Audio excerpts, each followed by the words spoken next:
নমস্কার। নবদত্ত অফিসিয়াল চ্যানেলে আপনাদের সবাইকে স্বাগত। আপনারা জানেন, প্রত্যেকটা দেশ, আমাদের দেশ আর অন্য যে কোনো দেশই, তার প্রতি বছর একটা বাজেট হয় তার উন্নয়নের জন্য, তার বিভিন্ন রকম তার খাতে সেই টাকা সরবরাহ করার জন্য।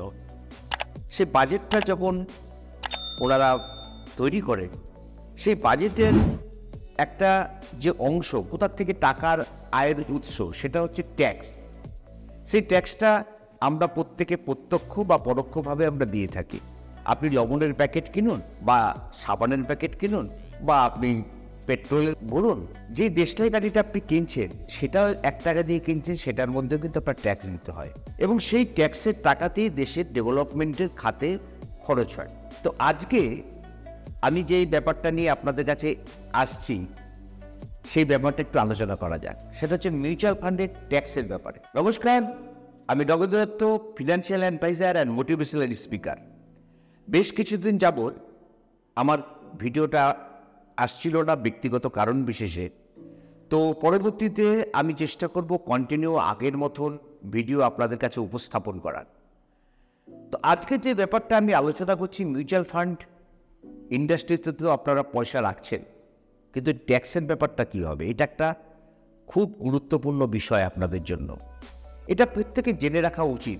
মিউচুয়াল ফান্ডের 3 ধরনের হয়। একটা হচ্ছে ইকুইটি ফান্ড, আর একটা হচ্ছে ডেট ফান্ড, আর একটা আপনার ব্যালেন্স টাইপের ফান্ড। ইকুইটি ফান্ডটা 65% ইকুইটি, অর্থাৎ স্টকে যেগুলি ইনভেস্ট হয় সেগুলিকে বলে ইকুইটি ফান্ড। আর ডেট ফান্ড বলতে যেগুলি গভর্নমেন্ট বন্ড হয় বা কর্পোরেট বন্ড হয়, এ সমস্ত হচ্ছে আপনার ডেট ফান্ড। তো প্রথমে আমি ইকুইটি ফান্ডের ব্যাপারে আপনাদের কাছে ট্যাক্সের ব্যাপারটা আলোচনা করছি। দেখুন, ইকুইটি ফান্ড একটা শর্ট টার্ম ক্যাপিটাল গেইন আর একটা long term capital gain. Short term capital gain যেটা, সেটাকে আমরা শর্টে বলি STCG। এই শর্ট টার্ম ক্যাপিটাল গেইনটা হচ্ছে, আপনি মিউচুয়াল ফান্ডে ইনভেস্ট করলেন, 365 দিনের আগে যদি আপনি সেই মিউচুয়াল ফান্ডটাকে সেল করে দেন, সেটা একটা শর্ট টার্ম ক্যাপিটাল গেইন ট্যাক্সেশনের মধ্যে পড়বে। বিক্রি করে দিলে আপনাকে কিন্তু 15% ট্যাক্স দিতে হবে। আর যেটা 1 বছরের উপরে 365 দিন আপনি ক্রস করে চলে যান, সেটাকে বলছে লং টার্ম ক্যাপিটাল গেইন। তাহলে শর্ট টার্ম ক্যাপিটাল গেইনটা কীরকম? এবার আমি উদাহরণস্বরূপ আপনাকে বলি। মনে করেন আপনি 1 লক্ষ টাকা রেখেছিলেন, আপনার 1 বছরের আগেই সেটা 1,40,000 টাকা আপনার ভ্যালু হয়েছে, অর্থাৎ 40,000 টাকা আপনার প্রফিট হয়েছে। এই যে 40,000 টাকা আপনার প্রফিট হলো, এটার উপরে আপনি যখন 15% ট্যাক্স দিচ্ছেন, সেটা হচ্ছে 6,000 টাকা। আর 6,000 টাকার উপরে আরও 4% সেস বসবে, তাহলে আরও 240 টাকা আপনার এখানে হবে, অর্থাৎ 6,240 টাকা আপনাকে ট্যাক্স দিতে হচ্ছে। এটাকে হচ্ছে শর্ট টার্ম ক্যাপিটাল গেইন। এবার আপনাকে বলতে যাচ্ছি, যেটা লং টার্মে ইনভেস্ট করলে আপনার কী লাভ। এখানে বলছে মিউচুয়াল ফান্ডে 1 বছর পর আপনার যদি একটা বছরের মধ্যে 1 লক্ষ টাকা লাভ হয়, প্রফিট যদি হয়, 1 লক্ষ টাকার উপরে যেই জিনিসটা হবে তার উপরে আপনার ট্যাক্স দিতে হবে। অর্থাৎ আপনি যদি 1 লক্ষ টাকা রেখে থাকেন, সেটা যদি ভ্যালু হয় 2,20,000, 2,20,000 যদি আপনার ভ্যালু হয়, অর্থাৎ আপনার তাহলে টোটাল প্রফিট কত হলো? 2,20,000 থেকে যদি 1 লক্ষ টাকা মাইনাস করেন, তাহলে 1,20,000 টাকা বলি। তাহলে লং টার্ম ক্যাপিটালের গেইনের ক্ষেত্রে বলেছে যে আপনার প্রথম 1 লক্ষ টাকায় আপনার কোনো ট্যাক্স লাগবে না। অর্থাৎ এই যে আপনার 1,20,000 টাকা প্রফিট হলো, সেখান থেকে 1 লক্ষ টাকা যদি মাইনাস করেন, আপনার টোটাল হচ্ছে 20,000 টাকা রইল। এই 20,000-এর উপরে আপনার 10% ট্যাক্স দিতে হবে। তাহলে 20,000-এর উপরে 10% ট্যাক্স মানে আপনি এখানে সরাসরি 2,000 টাকা ট্যাক্স দেবেন, আর 4% সেস দিতে হবে। 4% সেস মানে 2,000 টাকার উপরে 4% সেস মানে আরও 80 টাকা আপনাকে দিতে হবে। তাহলে আপনার টোটাল ট্যাক্স দিতে হচ্ছে 2,080 টাকা। তাহলে এটা আপনাকে পরিষ্কারভাবে আমি বুঝাতে পারলাম লং টার্ম আর শর্ট টার্মের ব্যাপারটা কী আছে।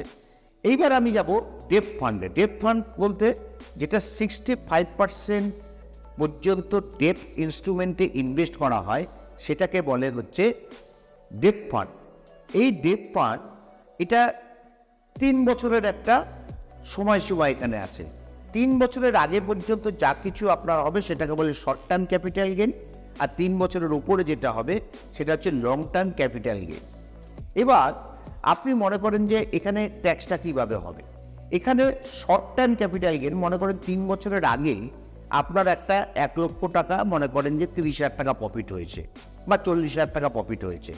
তাহলে এই যে 40,000 শর্ট টার্ম ক্যাপিটাল গেইনের যে প্রফিটটা হলো, এই 40,000-এর উপরে আপনি যে স্ল্যাবে থাকবেন, ট্যাক্সের স্ল্যাবে থাকেন, কেউ 10% আছেন, কেউ 15% স্ল্যাবে আছেন, কেউ 20% স্ল্যাবে আছেন, কেউ 30% স্ল্যাবে আছেন।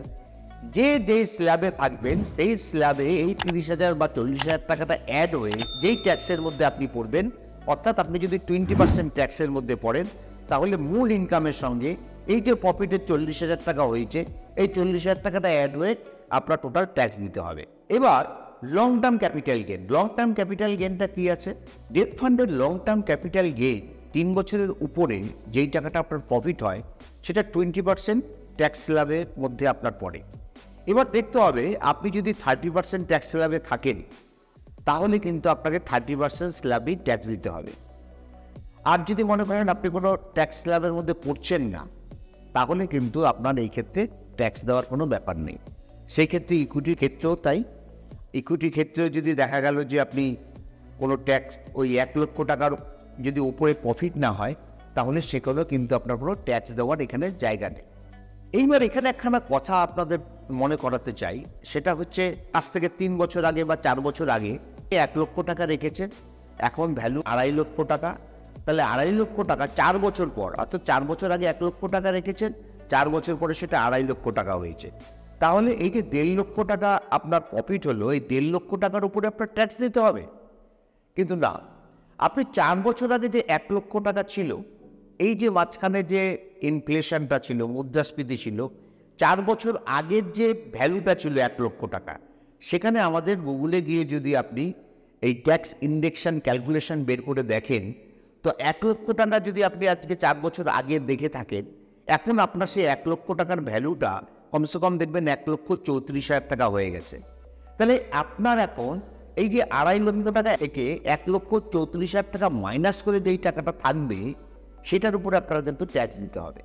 এটা একটা ইম্পর্টেন্ট বিষয়, এটার নাম হচ্ছে ইন্ডেক্সেশন ট্যাক্স। দুটো জিনিস আপনাদের কাছে বাকি রইল, সেটা হচ্ছে ব্যালেন্স ফান্ড, যেটা 35 থেকে 65% ইকুইটিতে যেটা ইনভেস্ট হয়, এবং এসআইপি। সেই ট্যাক্সেশনটা নিয়ে আমি পরবর্তী ভিডিওতে আলোচনা করব। আমি আজকে এই পর্যন্তই আপনাদের বললাম। আশা করি আপনাদের কাছে এই ব্যাপারটা ক্লিয়ার করতে পেরেছি। যদি আমার এই ভিডিওটা আপনাদের ভালো লেগে থাকে, তাহলে আপনাদের প্রিয়জনদের মধ্যে এই ভিডিওটা শেয়ার করবেন। আর যারা এখনও আমার চ্যানেলটাকে সাবস্ক্রাইব করেন, তাদের কাছে বলছি আপনারা সাবস্ক্রাইবটা করুন, অল বাটনটাকে প্রেস করুন। আর আমার official Facebook page Nabendu Dutta official, সেটাকে সবাই ফলো করবেন। সবাই সুস্থ থাকবেন, ভালো থাকবেন, সুন্দর থাকবেন। নমস্কার।